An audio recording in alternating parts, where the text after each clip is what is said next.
Bro Gilliard sa Kisnin Angeles. Okay, kalaygon ang Dios sa tanan nga nagahatag kanato og panahon kinabuhi.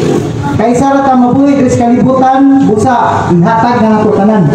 So karon mangayon ako daan og dispensa sa tanang mga Katoliko nga makadungog sa akong mga presentation.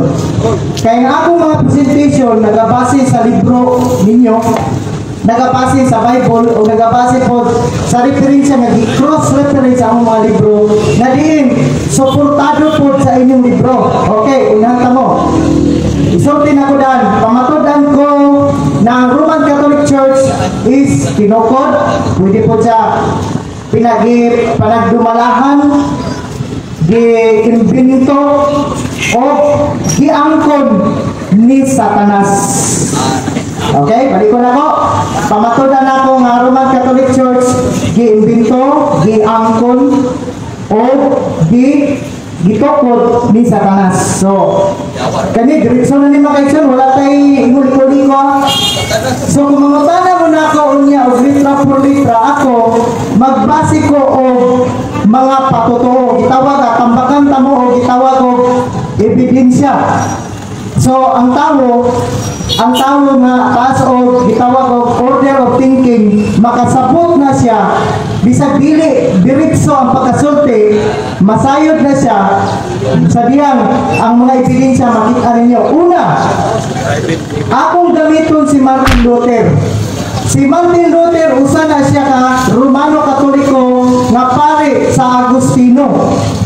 Sa diyang nangalagad siya sa Iglesia Katolika niya itong Middle Ages, usa siya sa nakasaksi nga nakaingon din siya nga kaning iglesia nga akong pinalangga kaniya to, dili na ni iglesia sa Ginoo kundi iglesia na ni Sayawa. Okay, dira? Akong gamiton una ang Biblia sa Katoliko nga adunay head of stock o imprimatur Biblia ng Sambayan ng Pilipino Katoliko Pastoral Edition. Sumala diri sa Roma Introduction. Gisulti sa CBCP Catholic Bishop Conference of the Philippines nga adunay komentaryo diri sa mga pari.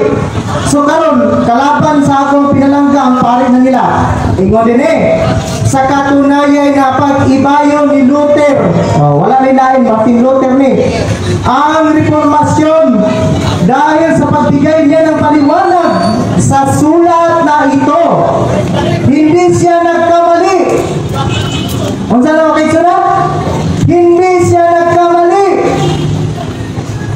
Nang makita niya rito ang paghatol sa nakatayo ng iglesia na kung minsan makamundo, na kung minsan madalas nababaliwala ang pananampalataya dahil sa mga kaugalian wala namang kinalaman sa pananampalatayang nagliligtas.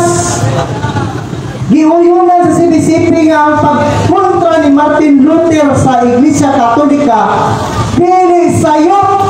Unsa man yung mga tirada dra? Kanya? Okay. Diri sa Great Hope mga pinalangga, daghan kayo mga cross-reference gigamit ang Great Hope na gikan gyud mismo sa quotation ni Luther. Sumala diri sa Great Hope page 63 paragraph 2, they are in the habit of saying, if there is a hell, kung naadaw ko ng impyerno, ang Roma nakatindog dito. Isa man din na nasa impyerno, di ba si Satanas? Ikaduhang tirada ni Martin Luther. Yun na naman ani nga libro ninyo, nga imprimatur, na inilubstat. So yun yung sulbaro doon.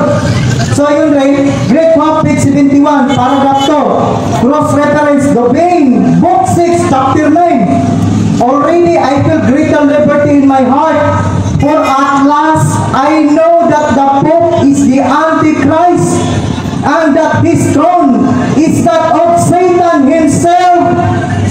Kung sa inyo na nga libro, wala na sayop si Martin Luther sa pagbirada niya sa iglesia nga nakatukod na.